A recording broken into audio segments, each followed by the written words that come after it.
मेरे प्रिय आत्मन, सहयोग में आज शिव दयाल सिंह जी, जिनको प्यार से स्वामी जी महाराज कहते हैं, उनका एक पद लेने जा रहे हैं। स्वामी जी महाराज का जन्म 1818 ईस्वी में हुआ और 1878 ईस्वी तक आगरा और उसके आसपास स्वामी जी अलख जगाते रहे। कहते हैं स्वामी जी महाराज, गुरु ध्यान धरो तुम मन में। अध्यात्म की यात्रा गुरु से शुरू होती है। सबसे पहले अपना नाता गुरु से जोड़ो, गुरु का स्मरण करो, गुरु के प्रेम में पढ़ो और इसके बाद ही गोविंद का ज्ञान होता है। गुरु के पीछे गोविंद खड़ा, बाकी सब धर्म कर्म पछड़ा। धर्म के नाम पर जो भी हम करते हैं उसका कोई ज़्यादा मूल्य नहीं है, लेकिन गुरु से जहाँ से नाता शुरू होता है, जब सद्गुरु हमारे जीवन में आता है तभी हमारे जीवन में बसंत आता है। जिसके लिए चरणदास कहते हैं, जग में दो तारन को नीका। हमारा उद्धार केवल दो ही कर सकते हैं। क्या क्या कर सकते हैं? एक तो ध्यान गुरु का कीजिए, एक तो गुरु का ध्यान, गुरु का स्मरण, गुरु से नाता जोड़ना, गुरु से प्रेम, और दूजे नाम धनी का। गुरु से जब हम नाता जोड़ते हैं तो एक ओंकार सत्य नाम का ज्ञान देता है। उसी को एकमात्र धनी तो राम ही है, वही एकमात्र धनवान है। इसलिए धनी शब्द का प्रयोग भी राम के लिए, गोविंद के लिए संतों ने किया है। केवल यही तो हमारा उद्धार कर सकते हैं। कहते हैं स्वामी जी महाराज, गुरु नाम सुमिर छिन छिन में। गुरु ने जो नाम दिया है, गुरु ने जो ओंकार का ज्ञान दिया है, उस ओंकार के सुमिरन में जियो और उस ओंकार के सुमिरन में हर क्षण जियो, सांस सांस जियो। ये नहीं कि 1 घंटे सुमिरन कर लिया और बाकी संसार में लिप्त हो गए, भोगों में लिप्त हो गए। सदा ही गोविंद के सुमिरन में जीना है। जिसके लिए जगजीवन साहब कहते हैं, नाम सुमिर मन बावरे, कहा फिरत भुलाना हो। कहते हैं कि ऐ पगले, नाम का सुमिरन करो, तुम कहाँ संसार में भूले फिरते हो, विषय भोगों में उलझते फिरते हो। मट्टी का बना पुतला पानी संग साना हो। इस बात का स्मरण करो कि जो मनुष्य का जन्म मिला है, मनुष्य का जीवन मिला है, ये सदा रहने वाला नहीं है। एक दिन ये नष्ट हो जाएगा। इसलिए जब तक ये जीवन है, जब तक इस दिया में तेल और बाती है, बस तभी तक नाम भजने का अवसर है। मट्टी का बना पुतला और पानी संग साना हो। जैसे कुम्हार पानी सान करके माटी में कुछ पुतले बना लेता है, कुछ मूर्तियां गढ़ लेता है, ऐसे ही पंचतत्व की माटी से हमारी काया का निर्माण हुआ है और एक दिन ये विनष्ट हो जाने वाली है।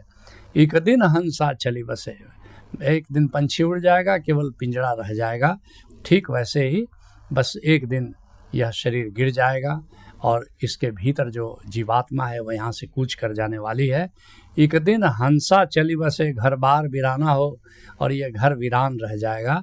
इसलिए इसके पहले कि ये पंछी उड़ जाए, इसके पहले कि ये जीवात्मा का हंस विदा हो जाए, जो भी क्षण उपलब्ध है, जो भी समय उपलब्ध है, इसका गोविंद के स्मरण में हमें लगा लेना है। कहते हैं स्वामी जी महाराज, गुरु ही गुरु गाओ भाई। संतों ने गुरु के महिमा के बड़े गीत गाए हैं। क्या कारण हो सकता है? क्योंकि गुरु ही केवल आत्मिक ज्ञान दे सकता है। शिक्षक तो हमें भौतिक ज्ञान देता है, शिक्षक तो हमें ऑब्जेक्टिव नॉलेज देता है, ऑब्जेक्टिव ज्ञान देता है, लेकिन जो सब्जेक्टिव ज्ञान है, जो आत्मा का ज्ञान है, वो केवल गुरु ही दे सकता है। और जब आत्मा से हम परिचित हो जाते हैं तभी सही आनंद हमारे जीवन में आता है। आत्मानंद ही असली आनंद है और इस आनंद का बोध केवल सतगुरु करा सकता है। इसलिए संतों ने गुरु की महिमा के इतने गीत गाए हैं। गुरु ही गुरु गाओ भाई।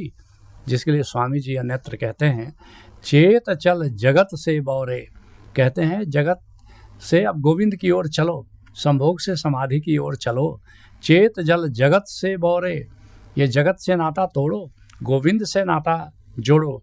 कपट तज गहो गुरु शरण। अब ये कपट नहीं चलेगा, अब ये पाखंड नहीं चलेगा। जो संसार में मुखौटा ओढ़ करके ज़िंदगी को जो हम जीते हैं, ये मुखौटे भरी ज़िंदगी अब गोविंद की यात्रा में किसी काम आने वाली नहीं है। कपट तज गहो गुरु शरणा। अब सब ये जगत के जंजाल छोड़ करके सदगुरु के शरण में चलो। फिरे गाफिल तू मद माता, अंत सिर पीट कर मरना। तुम ऐसे ही बेखबर होकर के मूर्छा में ज़िंदगी को जी रहे हो और अंत में पछताते पछताते यहाँ से विदा हो जाओगे। अंत में सिर पीटते पीटते विदा हो जाओगे, अगर गुरु का शरण नहीं लिया, गुरु से नाता नहीं जोड़ा। कहते हैं स्वामी जी महाराज, गुरु ही फिर होए सहाय।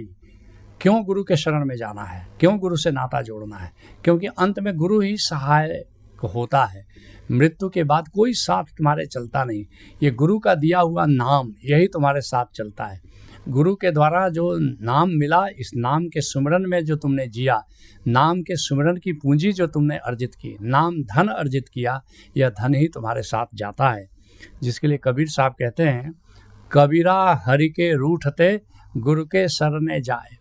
गोविंद भी रूठ गया तो कोई बात नहीं, गुरु की शरण चले जाओ और गोविंद को मना लेगा।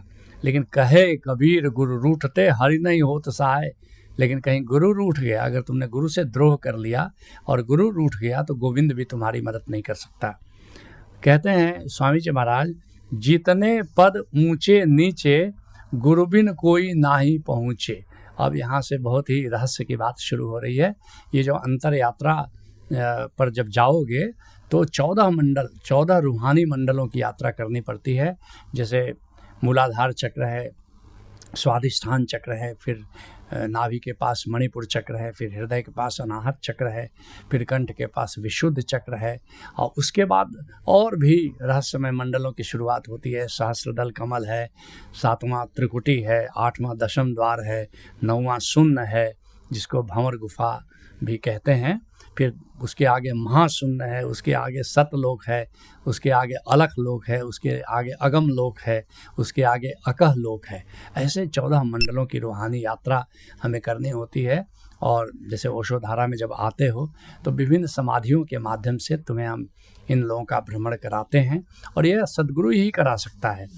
कहते हैं स्वामी जी महाराज कि गुरु बिन कोई ना ही पहुँचे। गुरु के बिना इन 14 मंडलों की यात्रा तुम्हें कोई भी नहीं करा सकता है।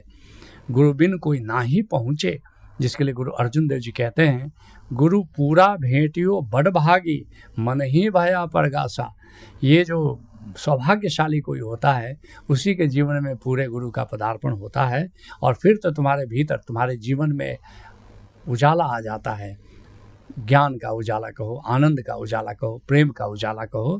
कोई न पहुँचन हारा दूजा। कोई भी तुम्हें गोविंद तक नहीं पहुँचा सकता है।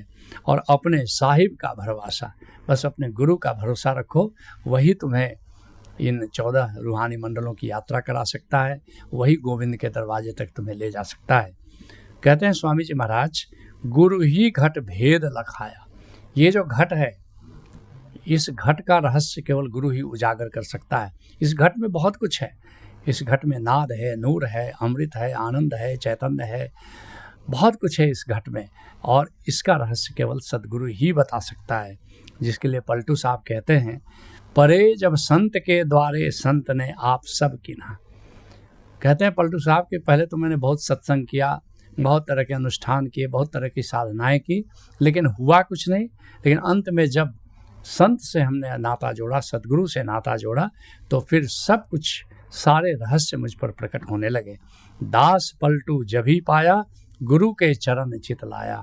जब सद्गुरु के चरणों से हमने प्रेम किया, उसके बाद ही सारा सत्य उजागर हुआ, सारा सत्य मुझ पर प्रकट हुआ। कहते हैं स्वामी जी महाराज, गुरु ही सुन शिखर चढ़ाया। अब यहाँ से भेद खोल रहे हैं, रहस्य मंडलों का भेद खोल रहे हैं। कहते हैं इसे भंवर गुफा, जहाँ हम ध्यान में जाते हैं, जहाँ निराकार में जाते हैं, उसी को भंवर गुफा कहा है संतों ने। कहते हैं गुरु ने मुझे शून्य शिखर का भेद बताया। ये जो 9वां मंडल है उसकी बात कर रहे हैं। यहीं से सच कहो तो असली यात्रा शुरू होती है।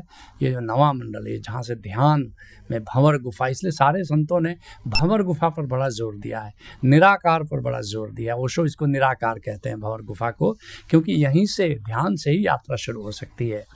कहते हैं स्वामी जी महाराज, और महाशून्य भी गुरु दिखलाया। अब ये सचखंड की बात कर रहे हैं। यहाँ पर समाधि में प्रवेश होता है। अब अंतर आकाश की बात हो रही है। निराकार और अंतर आकाश में थोड़ा भेद है। अंतर आकाश में गहराई भी होती है, वहाँ जाकर के समाधि लगती है। कहते ये बात भी, समाधि की बात भी मेरे गुरु ने समझाई, और गुरु भंवर गुफा दर्शाई। ये भंवर गुफा को शून्य मंडल भी कहते हैं, जहाँ हमने कहा कि अब बार बार फिर लौट रहे हैं कि ध्यान से ही समाधि की यात्रा शुरू हो सकती है। ये ध्यान की बात कौन बताएगा? ये निराकार की बात, ये भंवर गुफा की बात, कहते हैं ये तो मेरे गुरु ने ही बताया।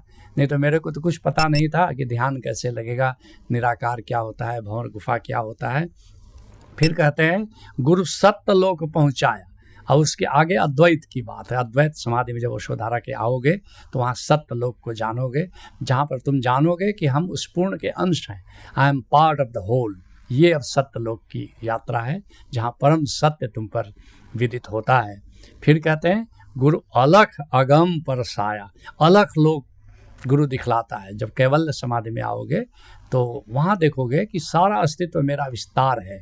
ये उस लोक की बात है, अलख लोक की बात है कि जहाँ केवल मैं हूँ, मुझे मेरी मस्ती कहाँ लेके आई, मेरे सिवा कहीं कुछ नहीं है, सारा अनंत विस्तार मेरा ही विस्तार है, अहम ब्रह्मास्मि।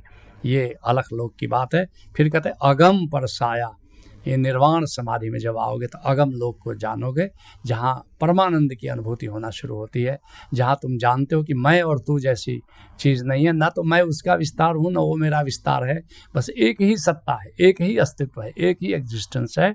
इसको तुम अगम लोक में जानते हो। कहते हैं ये बात भी मेरे गुरु ने बताई। अब इसके आगे भी है, ये तो निर्वाण समाधि तुम 12वीं समाधि में इसको जानते हो, लेकिन यशोधरा में इसके आगे भी 21 तल के कार्यक्रम है, जिसमें आगे की यात्रा तुम कर पाते हो। कहते हैं स्वामी जी महाराज, गुरु ही सब भेद बखाना, ये सारी बातें जो मैंने तुमको बताई, मंडलों की बात बताई, मेरे गुरु ने, और स्वामी जी महाराज के गुरु तुलसी साहब हैं, कहते मेरे गुरु ने मुझे बताया, उसी के आधार पर मैं तुम्हें बता रहा हूँ। और गुरु के सिवा इन मंडलों की यात्रा कोई नहीं करा सकता, इन मंडलों के भेद कोई नहीं उजागर कर सकता। कहते हैं स्वामी जी महाराज, गुरु से राधा स्वामी जाना, ये जो राधा स्वामी स्वामी जी महाराज हैं, उनका मैंने अपने गुरु से जाना, तुलसी साहब जी से मैंने इसको जाना, और मैं ये बात तुम्हें अब बता रहा हूँ। जिसके लिए कबीर साहब कहते हैं, भेदी लीना साथ कर दीनी वस्तु लखाए। किसी नाम के भेदी गुरु से नाता जोड़ो तो वही ये जो गोविंद का दीदार तुम्हें कराएगा, गोविंद का भेद तुम्हें बताएगा, एक ओंकार सत्य नाम का भेद तुम्हें बताएगा। कोटि जन्म का पंथ था पल में पहुँचा जाए, ये तो करोड़ों जन्म लग जाते हैं तब जाकर के गोविंद तक पहुंचना होता है। तो कोटि जन्म का पंथ था पल में पहुंचा जाए, लेकिन अगर सद्गुरु साथ हो, नाम का भेदी साथ हो, तो एक क्षण में तुम्हें सब कुछ करा देता है। तुम भी किसी कामिल मुर्शिद से जुड़ो, गोविंद का रहस्य उससे जानो, गोविंद के सुमिरन में जियो, और तुम पाते हो कि सारे मंडलों की, सारे रूहानी मंडलों की यात्रा वो पल भर में करा देता है। यही सहज योग है। हरि ओम तत्सत।